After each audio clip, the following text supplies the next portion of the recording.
गूंगी बहू, अंधी सास। एक परिवार में 5 लोग थे। ओम प्रकाश, उनकी पत्नी सुमित्रा, बहू भावना, बेटा राहुल और एक थी उनकी बेटी प्रियंका। वैसे तो ओम प्रकाश और सुमित्रा के घर में सब कुछ ठीक ठाक था, लेकिन सुमित्रा की एक आदत थी। घर में कुछ भी गलत या सही हो तो वो किसी से कुछ नहीं कहती। और भावना स्वभाव की इतनी सीधी सादी थी कि अगर कोई उसके साथ गलत भी करता तो भी वो उसे कुछ नहीं कह पाती। इसी के चलते प्रियंका और राहुल घर में मनमानी चलाते रहते, क्योंकि घर को संभालने वाली औरतें इस तरह से रहती थी जैसे वो गूंगी और अंधी हो। माँ, मैं अपनी सहेलियों के साथ पिकनिक पर जा रही हूँ। ठीक है बेटा, चली जाओ। और मुझे आने में रात हो जाएगी, देर से ही आऊंगी मैं। अच्छा, कोई बात नहीं बेटा। अरे भावना, तुमको एक बार में समझ में नहीं आता क्या? नाश्ते में फिर से पराठे बना के रख दिए। कितनी बार तुमसे कहा है कि मेरे लिए ढंग का नाश्ता बनाया करो। ठीक है जी, आगे से ध्यान रखूंगी। अरे ये बहू से किस तरह से बात कर रहे हो तुम राहुल? अरे तो और क्या करूं पापा, इसको कही बात एक बार में समझ में ही नहीं आती। सुमित्रा, तुम अपने बेटे को समझाती क्यों नहीं? बहू से बात करने का ये क्या तरीका है? अरे जिसकी जैसी मर्जी आए करो, मुझे क्या। भावना बेटा, तुम भी तो कभी कुछ कहा करो। इस तरह क्यों सबकी बातें सुनती रहती हो? कोई बात नहीं पापा जी, सब ठीक है। रात को काफी देर तक प्रियंका घर नहीं आती और जब वापस लौट कर आती है तो एक लड़की के साथ बाइक पर बैठकर। सुमित्रा और भावना दोनों ही प्रियंका को लड़की के साथ देख लेते हैं। आज तो जोर से डांट पड़ने वाली है, लेकिन मैं डर क्यों रही हूँ? माँ तो सब कुछ देखकर भी अंधी बनी रहती है। और रही बात भाभी की, वो किसी को कुछ नहीं बताने वाली। कहने को भगवान ने आवाज दी है, लेकिन गूंगी है गूंगी। अरे प्रियंका बेटा, इतनी रात को कॉलेज से लौट कर आ रही हो? कहाँ गई थी तुम? पापा, वो सहेली के घर पर थी, पढ़ाई करने के लिए रुक गई थी। अच्छा, ठीक है, जाओ अपने कमरे में जाओ और सो जाओ। सुमित्रा ने अपनी बेटी को एक लड़की के साथ इतनी रात को आते देखकर भी उससे कुछ नहीं कहा और भावना ने भी इस बारे में किसी से कोई बात नहीं की। कुछ दिनों के बाद मामा जी का फोन आया था। उन्होंने प्रियंका के लिए कोई रिश्ता ढूंढा है। लड़के वाले उसे देखने आ रहे हैं। अरे मुझे नहीं करनी शादी वादी, किसी लड़की को बुलाने की कोई जरूरत नहीं है। ये तुम क्या कर रही हो प्रियंका बेटा? तुम्हारी शादी की उम्र हो चली है और तुम्हारे मामा जी ने बहुत अच्छा रिश्ता बताया है। पापा, अब जिद क्यों कर रहे हैं? और आप क्यों मेरी मर्जी के खिलाफ शादी कराना चाहते हैं? अरे माँ, इसको समझाइए ना। आपकी बेटी, आप तो बस चुपचाप सब कुछ होते हुए भी देखती रहती हैं। अरे तो क्या कहूँ, और मेरे कहने से क्या हो जाएगा? वैसे भी गलत क्या हो रहा है, सब कुछ सही तो है। भावना बहू, देखो तो प्रियंका हमारी बात नहीं समझेगी, लेकिन वो तुम्हारी हम उम्र है। क्या पता तुम्हारे कहने से उसे कुछ समझ में आ जाए। नहीं पापा जी, मेरे कहने से कुछ नहीं होगा। मैं प्रियंका को कैसे समझा सकती हूँ? वो ननद है मेरी, कहीं मेरी किसी बात का बुरा मान गई तो? सुमित्रा और भावना में से कोई भी प्रियंका को कुछ नहीं समझाता। इस बात से राहुल और ओम प्रकाश जी दोनों ही परेशान हो जाते हैं। और फिर जब लड़का प्रियंका को देखने के लिए आता है, मुझे आपकी बेटी बहुत पसंद है, मैं उसके साथ शादी करने के लिए तैयार हूँ। देखो, मुझे तुमसे शादी नहीं करनी, और ये बात जितनी जल्दी समझ में आ जाए अच्छा रहेगा। अरे तो फिर आप लोगों ने मुझे यहाँ बुलाया ही क्यों? माफ कर दो बेटा, वो हमारी बेटी जरा गुस्से में है, हम उसे समझाने की कोशिश करते हैं। हाँ, देखिए आप नाराज मत होइए, वो तो उसने बस ऐसे ही कह दिया होगा।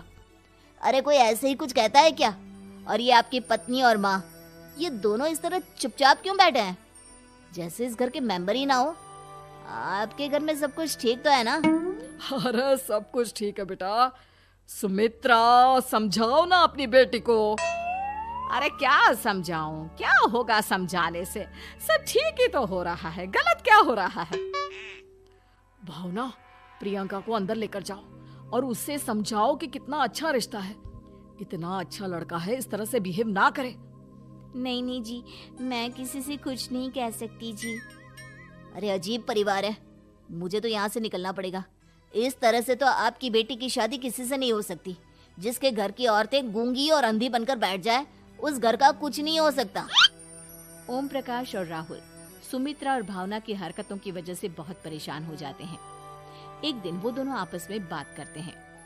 पापा, समझ में नहीं आता कि भावना और माँ को कैसे समझाया जाए।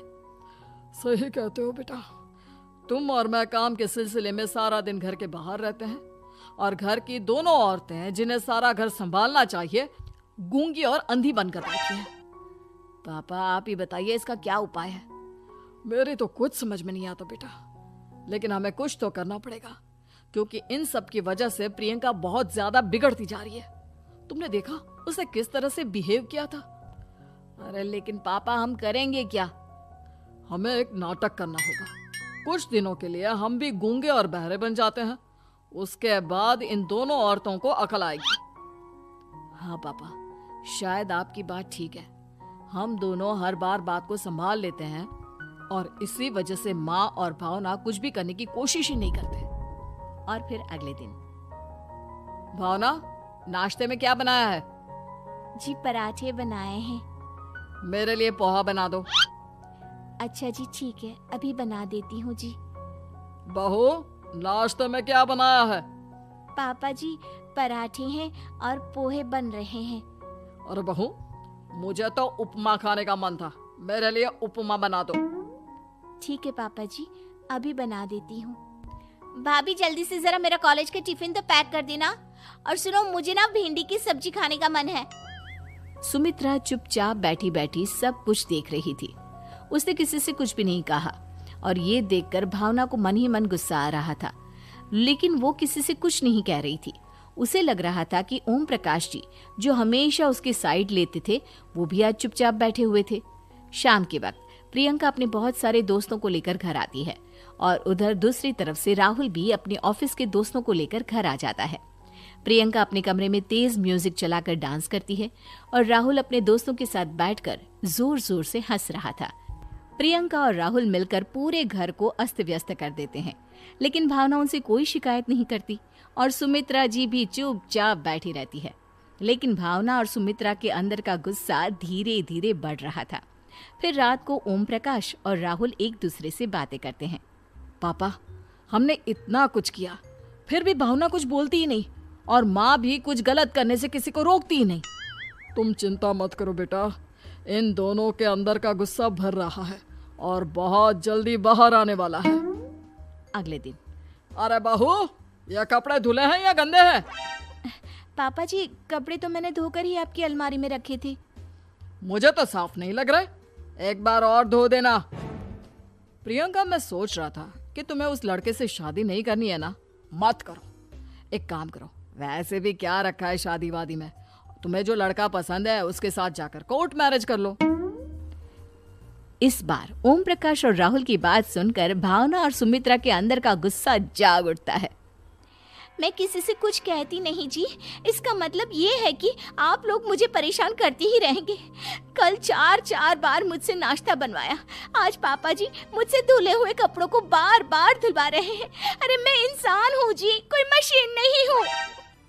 तुम दोनों ने मिलकर इस घर की कैसी हालत बना दी है और अपनी बहन को भागकर शादी करने के लिए कह रहे हो। तुम भाई हो या दुश्मन? ओम प्रकाश और राहुल जोर जोर से हंसने लगते हैं। अरे इसमें हंसने की क्या बात है? हम लोग यहाँ इतने परेशान हो रहे हैं जी, तुम लोगों को ऐसी हरकत करने के बाद भी हंसी आ रही है। ये क्या कर रहे हैं जी आप दोनों? यही तो हम चाहते थे कि सुमित्रा तुम अंधी होकर ना बैठी रहो। घर में कुछ भी गलत हो तो उसे रोकने की कोशिश करो। और भावना, तुम अपने साथ हो रहे गलत व्यवहार पर भी कभी मुंह नहीं खोलती, ये सही बात नहीं है। मैं चाहता था कि तुम्हारी भी जुबान खुले, तुम गलत बात का विरोध करो। गूंगी बहू और अंधी सास की ये जोड़ी इस घर में अब नहीं चलेगी।